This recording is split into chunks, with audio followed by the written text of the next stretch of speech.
wie das für Ihr Hotel funktionieren kann, dann lassen Sie uns miteinander sprechen. HotelPartner, your revenue management partner for optimization, success, security.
Meteen aan het water.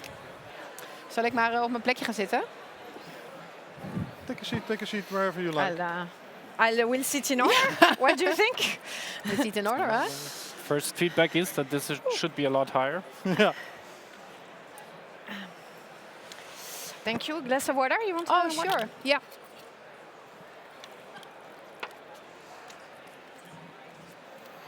I'll keep it with me so I don't bump you over. Well, yeah. Or you throw it. Well,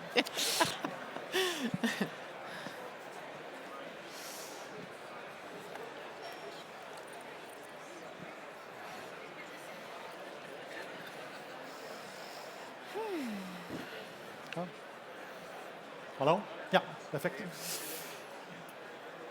This one? Yeah, works.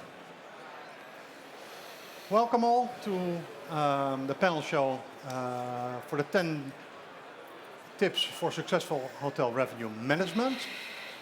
We've got today 10 tips to discuss, to tell you about what to do with revenue management, how to increase your revenue, and definitely how to work on your strategy. We're not going to discuss today what to do if there's a dropout in the economy or if there's no, it's more the strategic part of how to set up your hotel to make it work properly and to make steps for long-term decision making. I've got a lovely panel here today, all different fields within the industry. And if you ask them, they can talk for at least 2 hours, 3 hours about the subjects because they're really into it. But we only have 45 minutes, so we need to keep it short and to the point. Afterwards, of course, we will ask you to raise some questions, which we'll be glad to answer to you.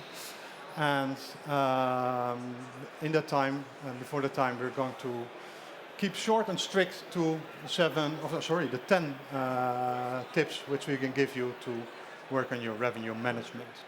Let me introduce here, totally on the left, Liset Bom, director of the Sterrenberg Hotel. Next to her, Agathe Carreau.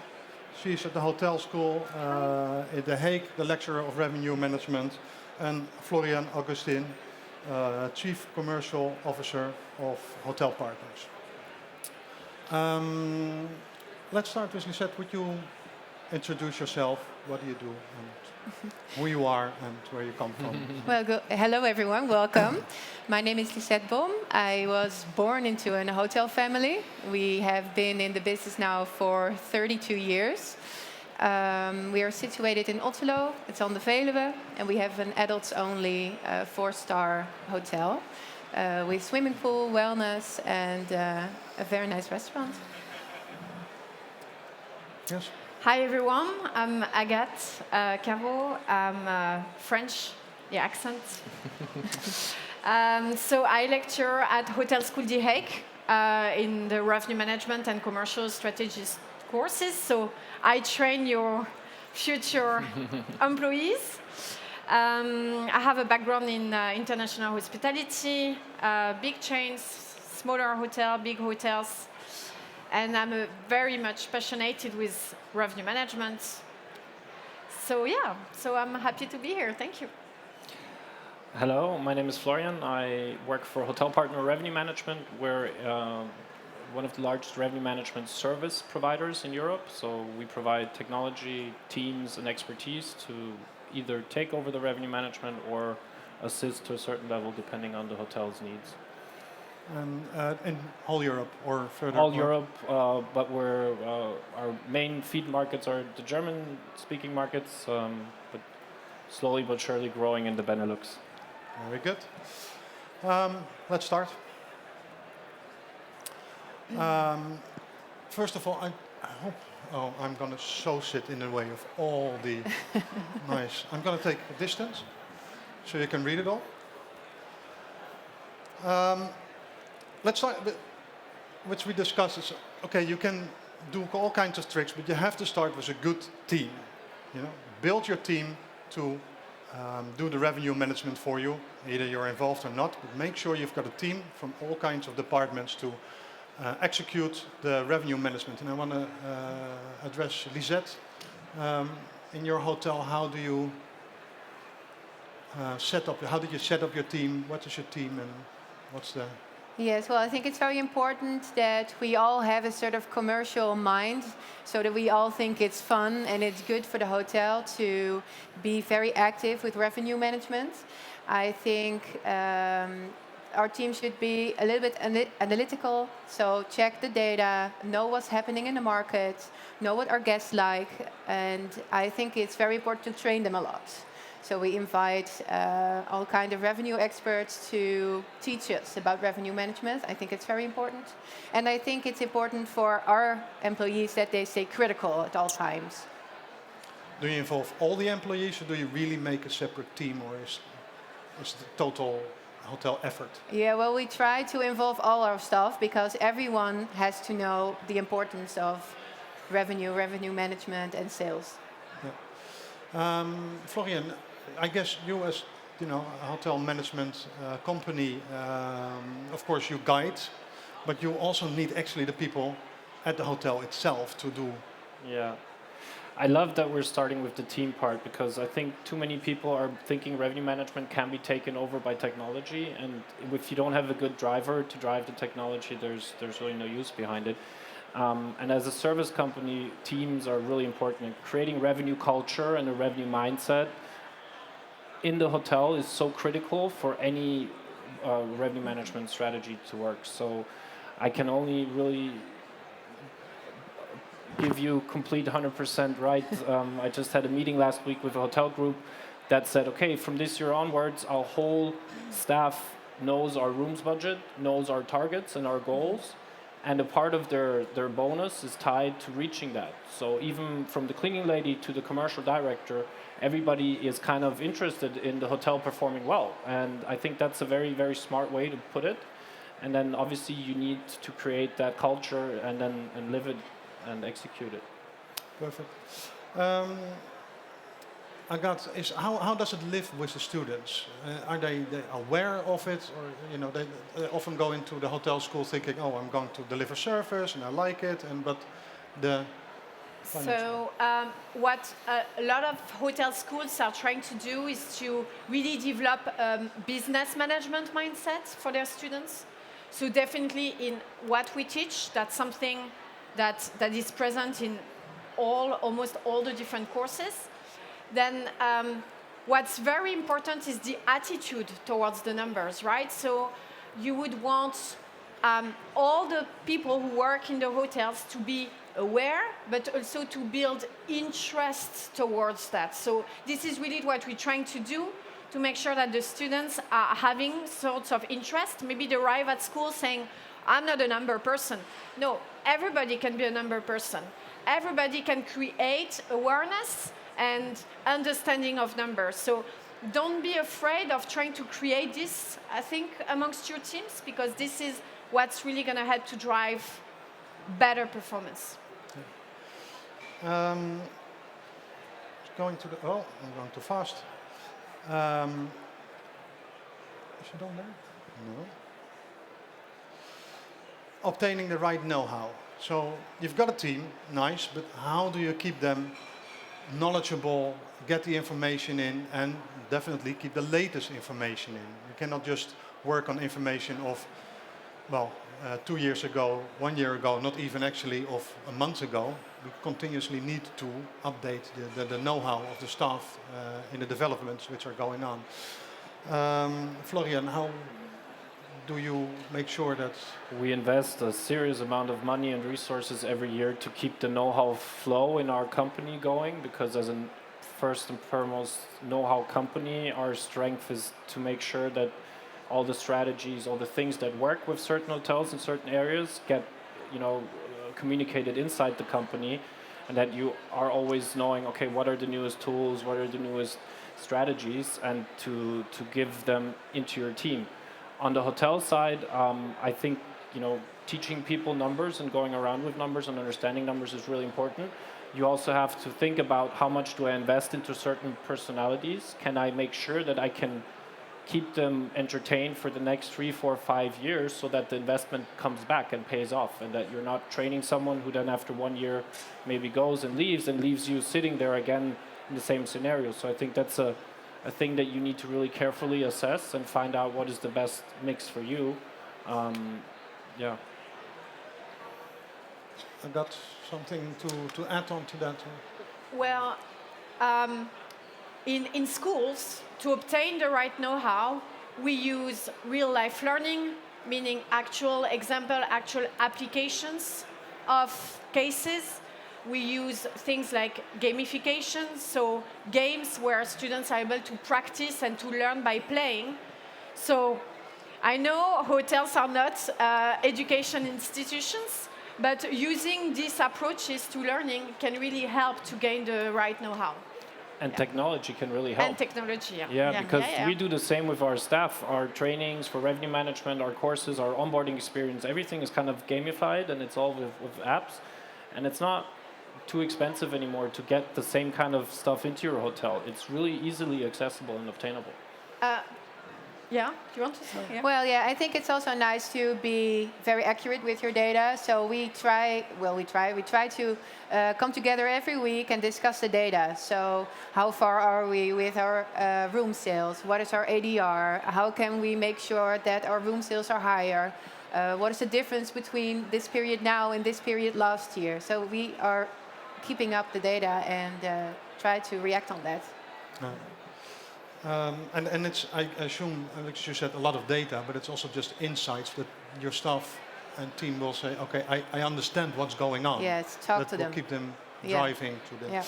Splendid. Next one, number 3 already. Set the right benchmark. So, Agathe, you said that you need to get your people to understand where, what Yeah. the data is.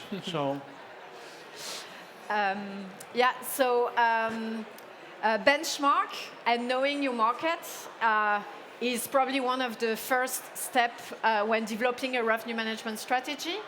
And I think the difficulty there is that you need to unlearn what you know from other markets or from other hotels. So starting fresh every year or every time you work in a new hotel, on the market itself, I think is very important because each market will have their own specificities, their own dynamics. I know this is very obvious, but we tend to think, oh yeah, but then weekends were booked 7 days, had a 7 days lead time. Well, maybe it's not the case in Vienna, but that would be the case in Berlin, So just unlearn and keep chasing for new competitive data. And knowing your competitors will help to be smarter than them. So, yeah.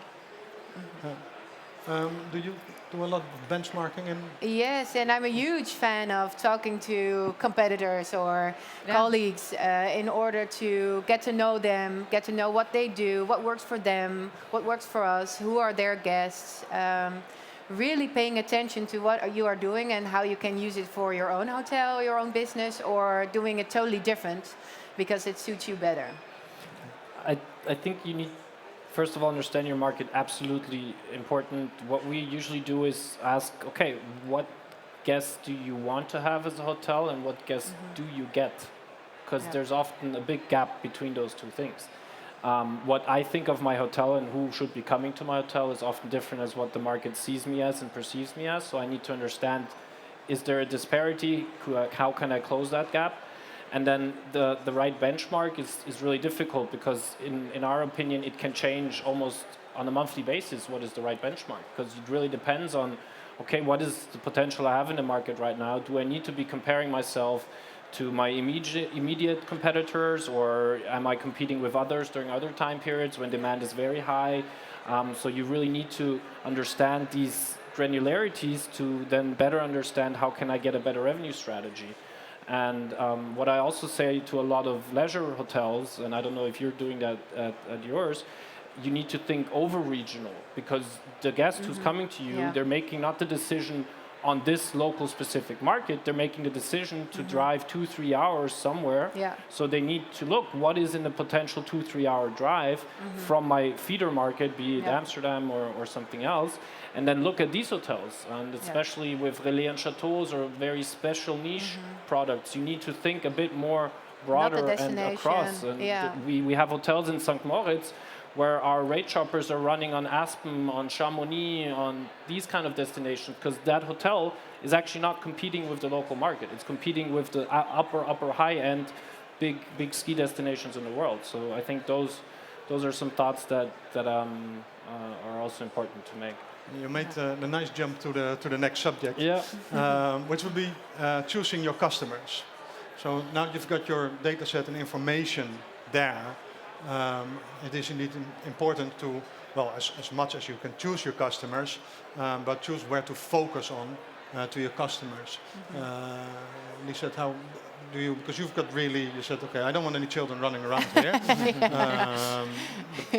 I love it's children. a choice. I love children.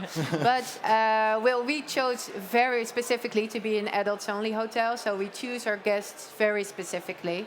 And according to that, we choose our staff, we choose our products, we choose the way it looks, the way it feels. And everything has to be in place in order to receive and to treat the guests the way that they want. And I think the better you choose, the better you are chosen. Absolutely. I mean, market segmentation is a huge topic in revenue management. So you don't want to over-segment and complicate your offer too much, but you do want to address the different behaviors as well. So there is not one secret recipe for segmenting correctly your customers, but look at you past data, look at what you're trying to aim for, and then try to create segments and rate codes and offers that would fit the different types. And probably, in a lot of cases, it's a try and see. You try something, you see if it yields result. If it doesn't, you try something else. Because only you and only the results can talk. So that's something about choosing your customers and the market segmentation, yeah. And it could be quite annoying if it doesn't work out. Yeah, Like you think yeah, it will it work can out, be. you know? Yeah. We all have the experience, and you Yeah. think, okay, but this doesn't is work, really yeah. going to work, and then And that's why you have hardly to stay get any- critical towards your guests and towards your staff and towards Yeah. what you're doing, I think. Yeah. Yeah. And how is that, more into the bigger geography with your clients? We see so many different hotels and markets and products. As I said earlier, it's sometimes very wishful thinking to be able to choose your customers, and certain hotels have the privilege of doing so because of the product and the quality, Yeah. and you really can use revenue management as a gatekeeper to certain things as well. And in some markets, you really are not in that position to have these really choosing your customers. But I think then, as Agathe said, like breaking down the segments and also understanding the demand in different segments and how it comes is really useful for also sometimes displacing certain segments and saying, okay, I proactively decide not to go there because I know that segment then usually books, so I don't want it at this point in time. Which can be also interesting for profitability, understanding when can I displace certain things and when do I actually need them to get certain occupancy levels or other benchmarks. Great.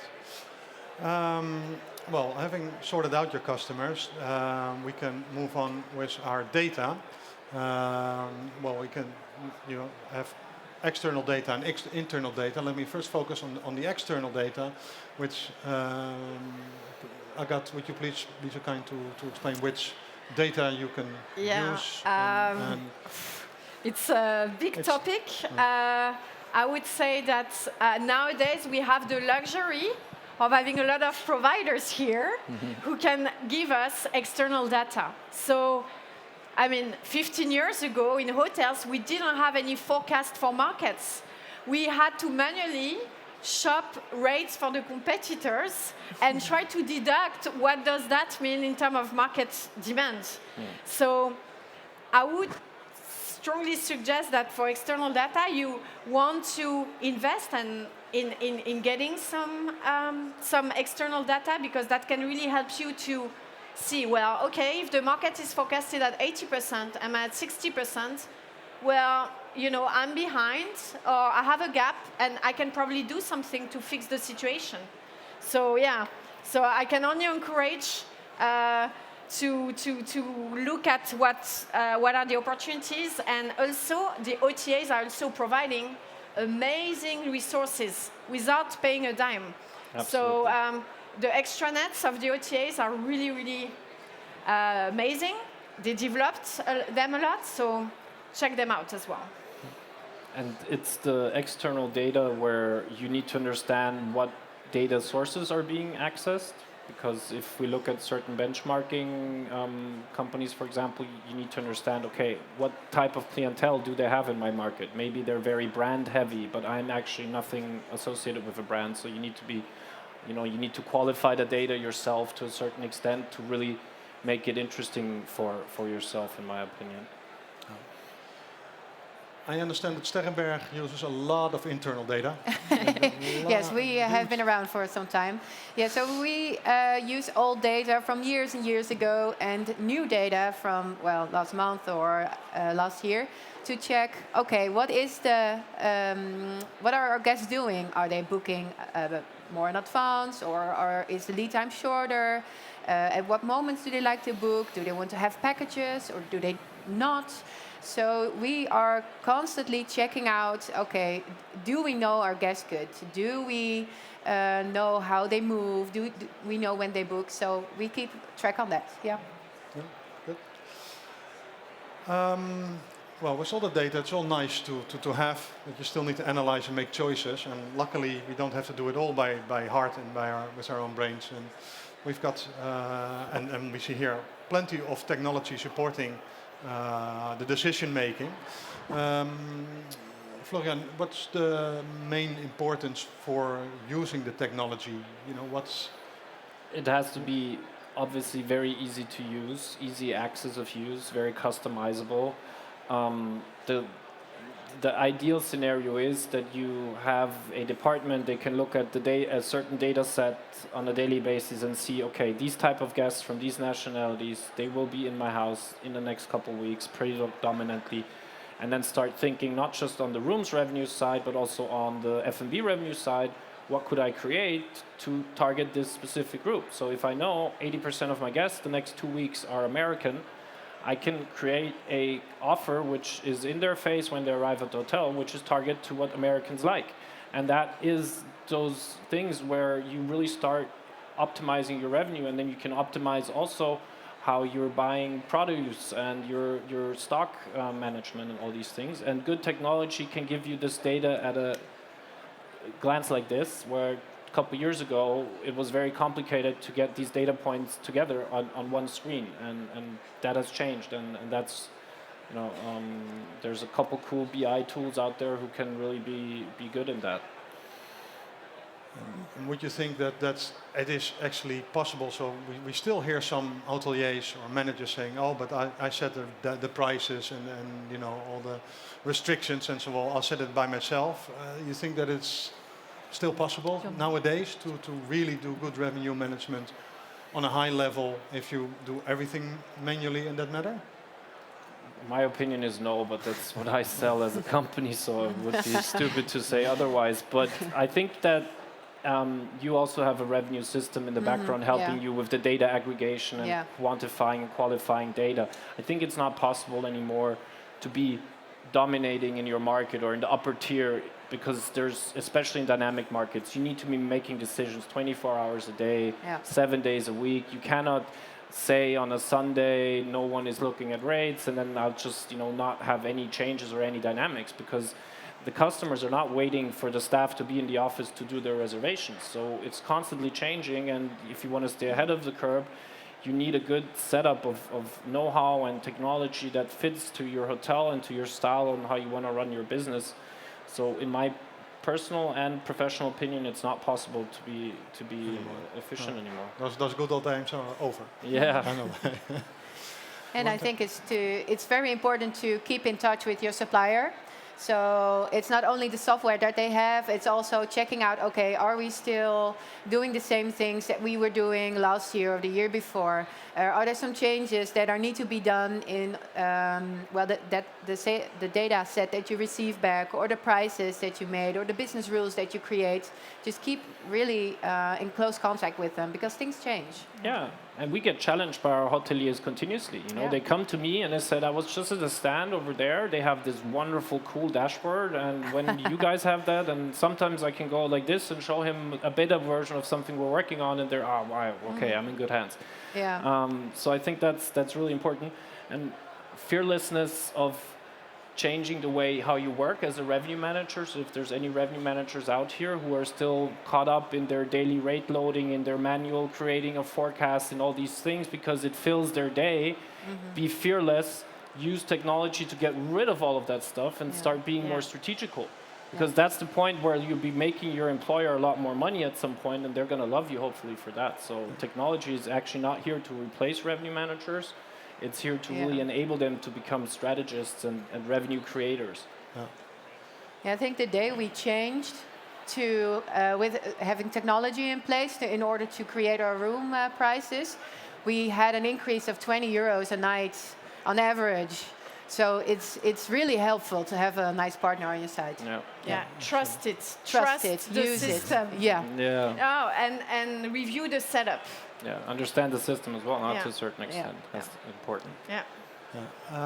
And there's a lot of technology out there at the moment. Is it also possible that you could, you know, just go a bit too far into all the analyzing and all the, you know, where would you say, okay, it's nice, I got so much data, I can even see, you know, what my competitor next door or 5 kilometers or 10 kilometers away, you know, are doing, where they're searching and so on and so on.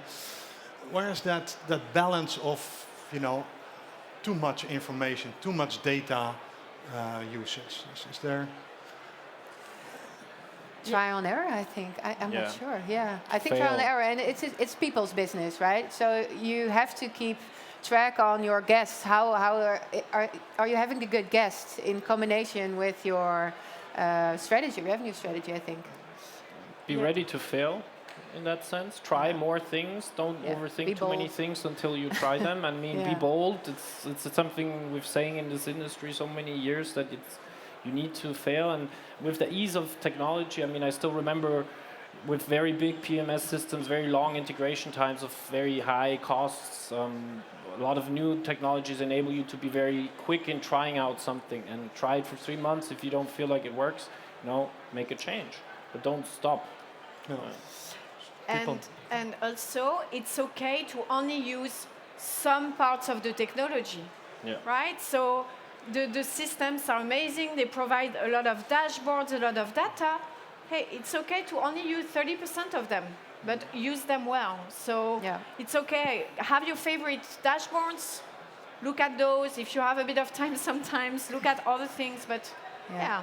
Yeah. You said it earlier, every month you get asked, and we as a company as well, could we have done better? Yes, we always think we could have done better, but at least, we made decisions, and we didn't think too long in analyzing until we made them, and then it was maybe too late. Yeah. Good. Then I want to talk about the simulation of the bookings through SEO and SEA, so search engine optimization and search engine advertisement. What do you at Sterrenberg use? Do you do a lot of advertisement online? Well, we use some, but the direct searches are, I think, the best. And we having our website builder in house, so it's really easy to adjust some text and make some changes. And ultimately, it's best to have the guests directly booking on our website, and in order to sell them dinner at the restaurant as well, or bikes, or entrance tickets to the national park, which is around the corner. So. It's in our all best interest, I think, to focus on that and learn from the behavior on the website of our guests.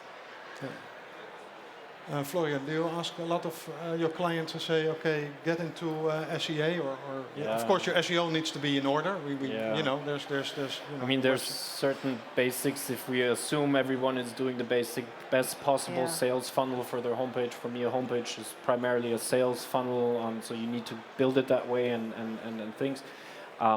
Digital marketing goes hand in hand with revenue management. There is no splitting it up, in my opinion. You can have the best revenue management price and strategy, but if you are not visible, you will not be booked. If you're very visible, but your price is not right at this point because it's just completely away from the market or completely from what is currently expecting from this client, you will not get the booking. So you need to combine these two things very strategically, and you need to also have a certain function, and we believe it should be the revenue manager who drives the SEA campaigns, because we can say that's the point when you need to spend your budgets, and not the months where we actually are having so much direct demand that we do not need the SEA budget. So there needs to be someone who kind of pushes the marketing, the digital marketing players to invest their budget strategically, and then it's the two disciplines together that are going to give you the highest rate of succeed. So in every scenario, we ask the questions, how do you do this job?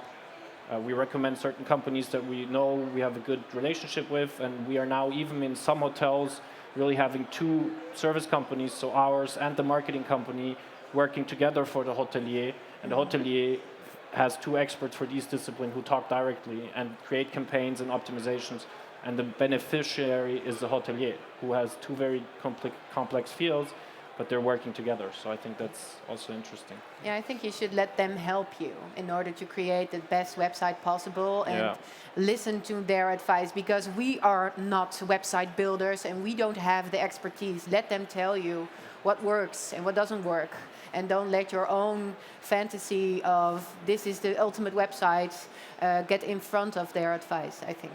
Yeah. less emotional decisions in Yeah, that sense. yeah. Agathe, how are the students in that? Because they're far more, into this technology and so Yeah, what's it's their... actually very funny because this morning I taught a class on online distribution and on SEO and SEA, and they understand that, but still, as Florian and Liset were saying, there needs to be expertise around these topics.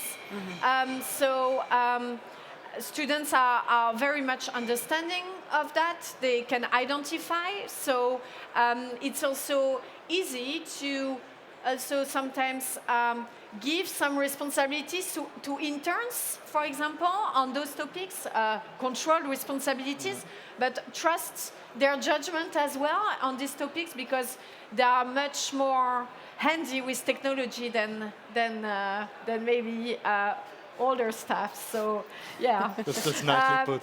yeah, and it's extremely important. And also in operation, something I wanted to add is that we have access to Google Trends. That's a free tool, so anybody can go on Google Trends and look for the searches for luxury hotel in Amsterdam.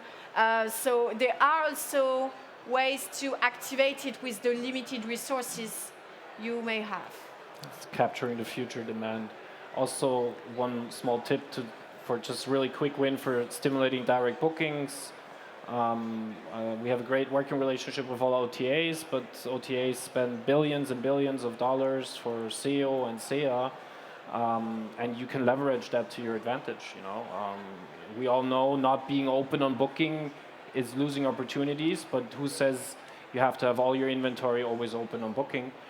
So you can strategically sell all of your inventory on your homepage, but use these OTAs to leverage certain time periods, and that's, I think, a very nice way to profit from their marketing efforts as well.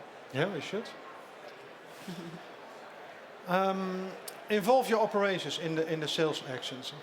Return back to the team, because as we discussed, the team needs to be involved, because next to your actual pricing and rates which you put out, there's a lot to sell in the hotel itself. Could you please, Liset, Well, yes, as I said, every week we are updating our data. So we have a little dashboard who says this is our room price. This is what the F&B spending of our guests is for the last week. So we keep updating those sets of data, and we try to involve all staff about what is the difference when what happens when you, for example, sell a 4-course menu or add 2 extra courses to the menu. We try to make it as simple as possible and as fun as possible for everyone in order to sell some extra and generate extra revenue. Cool. And upselling.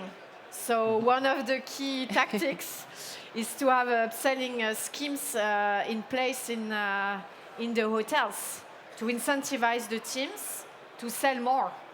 So it can be actioned in a lot of different ways, but this is also a way to include, enhance, and motivate your teams to make more. And optimize your inventory. And optimize your inventory as well, yeah. Absolutely. Yeah, and it's quite nice that we share our profits at the end of the year with all our staff. Oh, so wow. we are very open about all our finances, what comes in, what comes out, what goes out, and we share our profits with our employees so that they really feel and notice when they make a difference, it means something financially for them. That's great. Then, of course, you can never do without a good focus on guest satisfaction and reputation management. Revenue teams and managers can do the utmost to get the best prices and the best tariffs out for the best deals. But you're very much dependent on the reputation and review mark which you have. Florian, you've got plenty of different hotels with definitely different review marks. Yeah, So yeah. There's got some challenges there. Yeah, yeah, of course. Everybody understands that there's a direct correlation with the Booking.com score, the TripAdvisor score, and your price penetration and the potential you have on price side.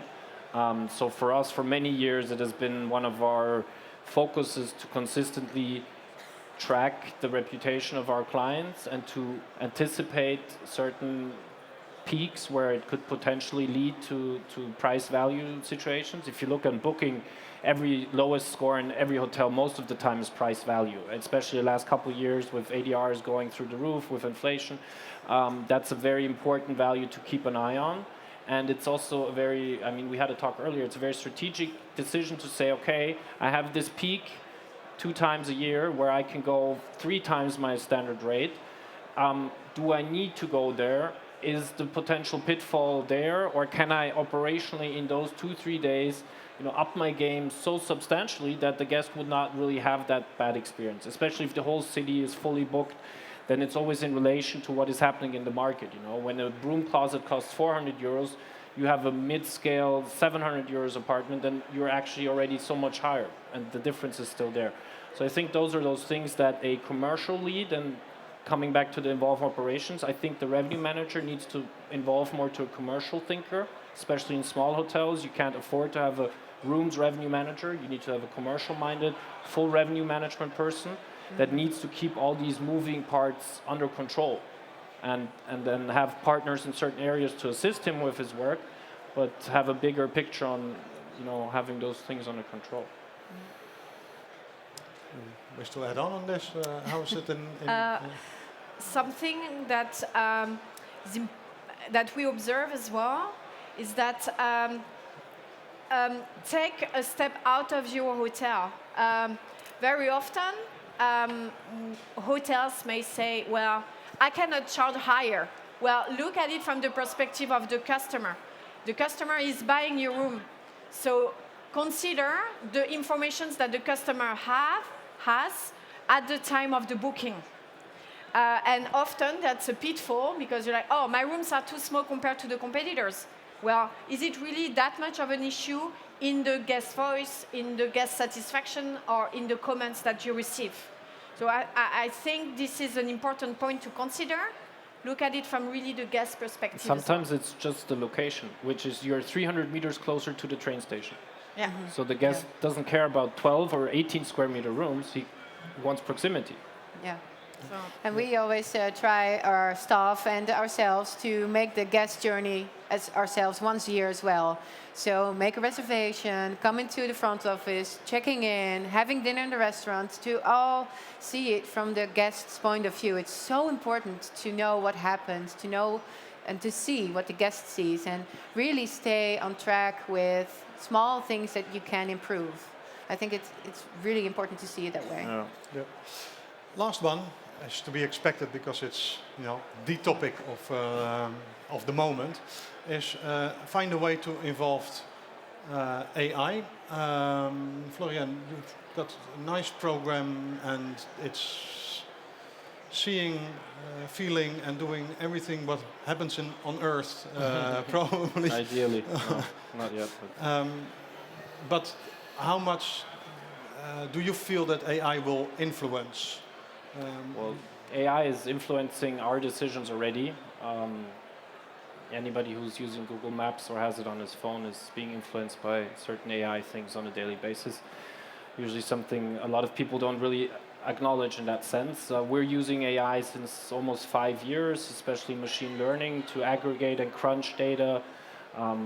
It's not just the quality of data that's highly important with machine learning models, it's also the quantity. So finding a lot of quality and quantity data is really difficult.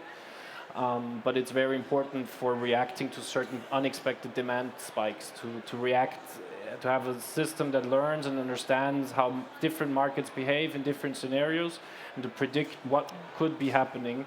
And that's what AI can do already to a certain extent very well if you've had years and years of data fed into these machines, but then you still need the human to make the most profitable decision because those things are not yet combined.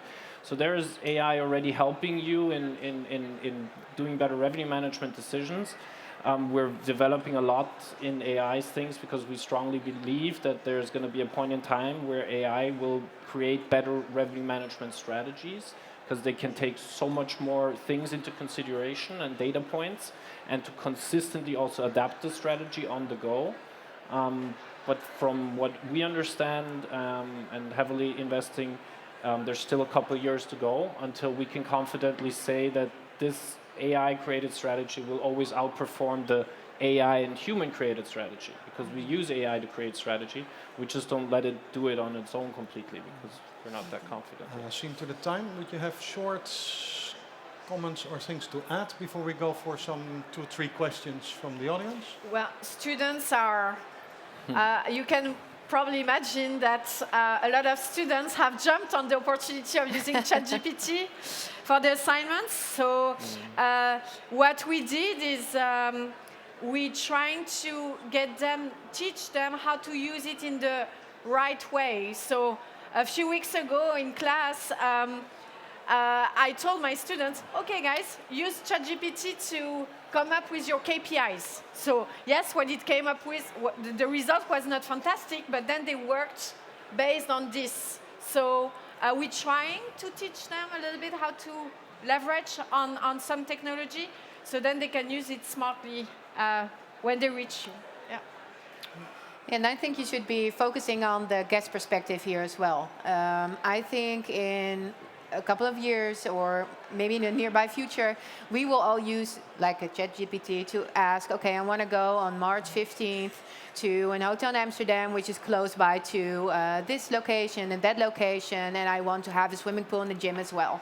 And that ChatGPT will tell you, I found this in this hotel, it will cost you 100 euros for the night. You want me to book it? Amsterdam, 100 euros for a night? For example, in a couple years. Hypothetically, someday. So I think we should all think about that could be a new way to make reservation, and that we are all ready to jump into that. Yeah, absolutely. Yeah. Thank you very much. Just 1 or 2 questions from the audience, if there's, because we're running out of time. Anyone? 1 second. There's a. Thanks for a great talk. I'm just wondering about the direct bookings, on if there's any new developments, because that's the main challenge, right? All the hotels, the way I hear it, is they're trying to fight against all these OTAs. So I'm wondering if there's any new developments on trying to get people to do more direct bookings. There's at this moment on the other stage direct bookings to increase, so you can still run there and catch half an hour.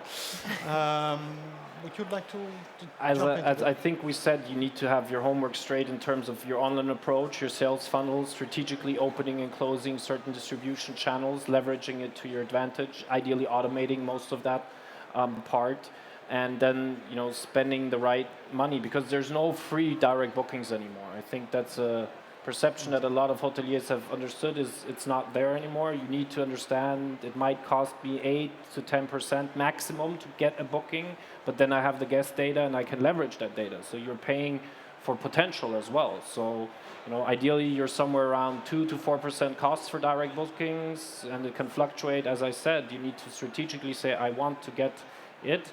And then obviously you need a good agency or a good web developer and a good understanding of how SEO works, organic search in that sense.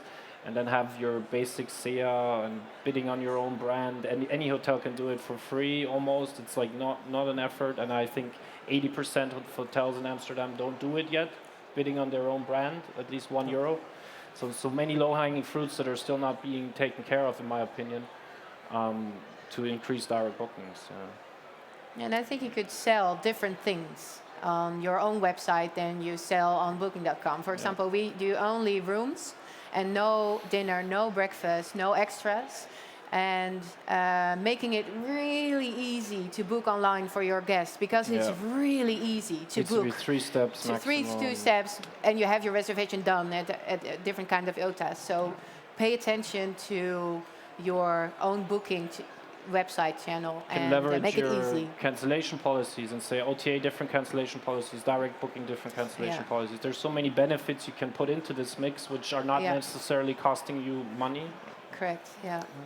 And I would even add, really understand if you're looking at driving traffic or driving conversion. Conversion. Right? It's two different things, and you will not set the same actions, whether you're trying to do traffic, get people to be on your website, or to get people who are already on your website to book. Yeah. Thank you very much. Time for one more? Just ask me. Yeah, if there is any more questions.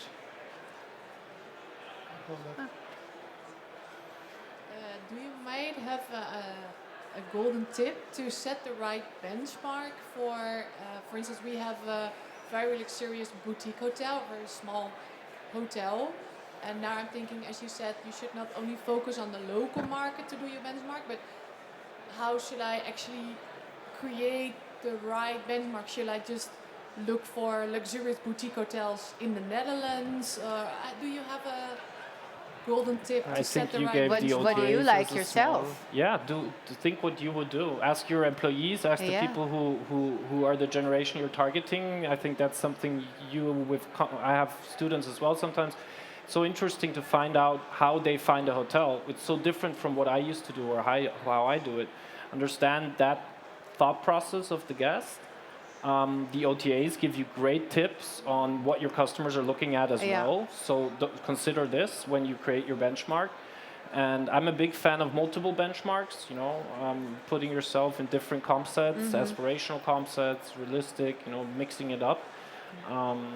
So those are some small tips maybe. So a lot of tools now are calculating comp sets, are providing an automated sort of comp set. I think that's what Florian is referring to. So on booking.com, for example, you're going to be able to see recommended hotels. So it's going to be a very huge list. So then you're going to need to do the homework of checking which hotel is relevant, which hotel is not. And I believe it's not going to limit yourself to your markets. We use a mix as well. Some are in cities, some are in nature, some are close by, some are just like us. We have a mix. So I think that's best, And reevaluate every 3 Constantly. to 6 months. It's just never stops. Okay, Thank you very so much. Liset, Agathe, Florian, thank you very much for all your thank you. information. Pleasure. I hope Thank this you. has enlightened you at some or more or less points of which you go home now to say, oh, I didn't think of this or that. And I wish you a very pleasant day furthermore. Thank you very much for your time. Thank you.